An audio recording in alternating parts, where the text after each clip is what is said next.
ကိုဖဲမို့အတွက်တော့တီယာရွှေဖိုင်ရ Platinum Sponsor ဖြစ်လဲပါဝင်ပေးထားတယ်ကိုဖဲမို့ရဲ့မွေးနေ့ပွဲမှာကိုဖဲမို့နာမည်လေးနဲ့ချင်းတိုးလေးပေါ့နော်အဓိကထားပြင်ဆင်ပေးထားပါရဲ့ရှင်ကိုဖဲမို့ရဲ့မမေကိုလည်းပေါ့နော်စိန်နကက်လေးပြင်ဆင်ပေးထားပါရဲ့ရှင်ပြီးတော့ကိုဖဲမို့ရဲ့ဖရားအတွက်ကိုလည်းတော့ဒီဗဒံများလက်စွပ်လေးပေါ့နော်တော့ထပ်ပြီးပြင်ဆင်ပေးထားပါတယ်မတ်ဖို့မကိုလည်းတော့ဒီဖွဲသီးနဲ့ကြိုးလေးကိုလက်ဆောင်ထပ်ပြီးတော့ပြင်ဆင်ပေးထားပါတယ်ဒီနေ့ဝက်လာရဲ့ရွှေတဲ့တစ်ပတ်တော့ပြောခဲ့သလိုတော့ဒီမြန်မာဖက်တပင်မြန်မာမှုကိုပေါ်လွှင့်ခြင်းတဲ့အတွက်တော့ဒေါင်းပရက်လေးဒေါင်းကပတ်လေးပေါ့နော်ဒေါင်းပစိုက်လေးပေါ့အဓိကထားလေးပေါ့ဥပပေးပြီးဝတ်ထည့်ပေးပါရှင်ဟုတ်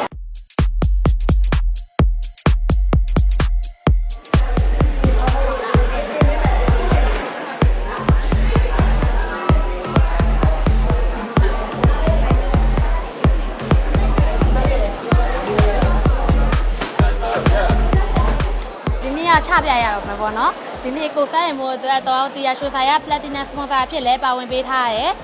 မွေးနေ့လက်ဆောင်အကျိုးပေါ့နော်ပြီးတော့ဒီကိုဖဲမို့နဲ့လည်းပထမဦးပေါ်လက်တွဲဖြစ်ခဲ့တဲ့တီယာရွှေဖိုင်လေးဖြစ်တဲ့အတွက်ကြောင့်တော့ဒီနေ့ကိုဖဲမို့ရဲ့မွေးနေ့ပွဲမှာကိုဖဲမို့ရဲ့ရှင်ဘက်မှာပေါ့အမြဲတမ်းတီယာဖို့ပြီးရှိနေအောင်လို့တော့ဒီနေ့ကိုဖဲမို့အတွက်ကကိုဖဲမို့နာမည်လေးနဲ့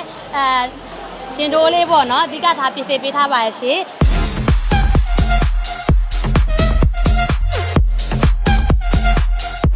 ဦးဖရာမိဘဖြစ်တဲ့အတွက်ကြောင့်ကိုဖဲမိုးရဲ့မမေကိုလည်းပေါ့နော်မြေသားရှင်မမေကိုလည်းတော့ဒီစိန်နကက်လေးပြင်ဆင်ပေးထားပါရဲ့ရှင်ပြီးတော့ကိုဖဲမိုးရဲ့ဖရာအတွက်ကိုလည်းတော့ဒီဗဒံများလက်စွပ်လေးပေါ့နော်တော့ထပ်ပြီးပြင်ဆင်ပေးထားပါတယ်ဒါအပြေပေါ့နော်ကိုဖဲမိုးနဲ့တူတွဲဖက်ပြီးကပေးရဲ့မတ်ဖို့မကိုလည်းတော့ဒီဖွဲသီးနဲ့ကြိုးလေးကိုလက်ဆောင်ထည့်ပြီးတော့ပြင်ဆင်ပေးထားပါရဲ့ဒါမှမဟုတ်သေးဘူးကိုဖဲမို့အမြဲပါမီဖြည့်ပေးပြီးတော့ပန့်ပိုးပြီးတော့ဖောင်ရွက်ပေးနေကြရဲတော့ဒီလူရွှေတော်အဖွဲ့အကိုရင်းနဲ့ဒီဖိုင်းဖီယာအကိုရီကိုလည်းတော့30ငွေသားတိတိကိုတော့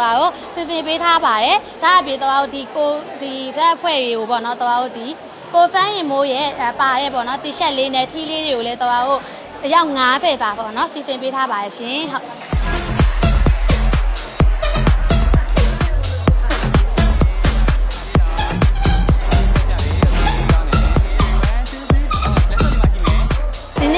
ရွှေတဲ့တစ်ပတ်တော့ပြောခဲ့သလိုတော့ဒီမြန်မာဖက်တပင်မြန်မာမှုကိုပေါ်လွှင့်ခြင်းတဲ့အတွက်တော့ဒေါင်းပရက်လေးဒေါင်း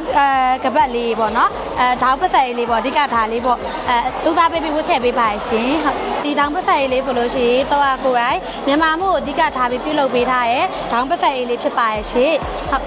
ဒီလေးရဆိုလို့ရှိရင်ရွှေကြိတ်လေးဆိုလို့ရှိရင်လည်းဖက်တစ်ချက်ဝင်းကျင်နဲ့ဝလွယ်ရမယ့်ဒီဇိုင်းလေးပေါ့နော်ပြီးတော့လူငယ်ရောလူကြီးရောဝေးရအဆင်ပြောင်းလဲတော့အကျက်နှစ်ခုလုပ်ပေးထားရဲကျိုးလေးနဲ့လည်းကြိုက်လို့ရတယ်လို့ဒီသားရိုးရိုးလေးပွဲတက်ပွဲလာကြိုက်လို့လည်းရရပေါ့နော်ဟုတ်တဲ့ဒီဇိုင်းလေးကဒီလိုလေးပါပန်းပွင့်လေးကိုဖွင့်လိုက်ပြီးတော့တန်းအထဲမှာလည်းတော်တော်တက်အုပ်လိုက်လေးရောထည့်လို့ရတယ်တော့ဒီဇိုင်းနေဖို့လဲသူများနဲ့မတူဆက်ဆန်းလေးဝစ်ချင်တဲ့အမကြီးပေါ့နော်ဖိတ်ချင်တဲ့ဖေးရမှာပါအခုပြီးတော့တိထားပြီးကြရတဲ့ပေါ့နော်တော့2026ဇွန်လစပြီးတော့15ဘိတ်အထည်ရောလက်လက်ကဘယ်သူမဆိုပေါ့ဝယ်ယူရနဲ့ဗဒိန်ပေးရောတဲ့ဒါရတပ်ပံရှုံးမရှိရောင်းချပေးနေရအောင်လဲတော့ထပ်ပြီးပြောပြချင်ပါရဲ့ရှင်ဟုတ်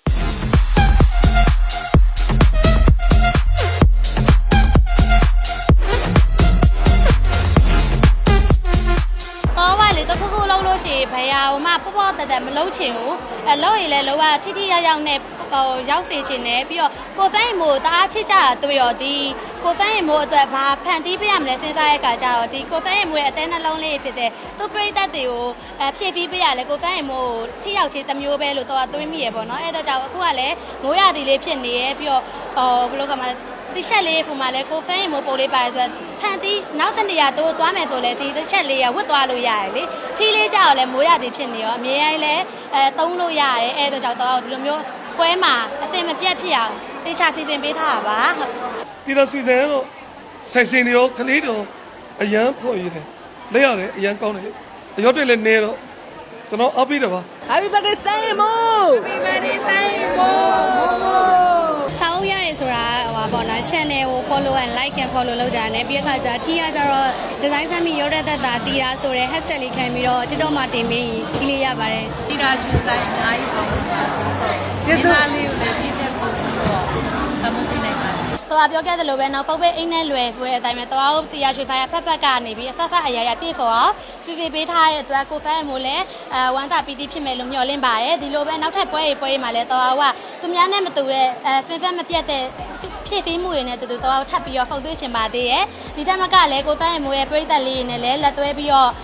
ကိုဖက်မိုးနဲ့တူမြင်ချင်ပါသေးရဲ့ဒါလေးပြောချင်ပါရဲ့ပေါ့နော် Platinum Sponsor အဖြစ်တော်ကိုတရားရွှေဖိုင်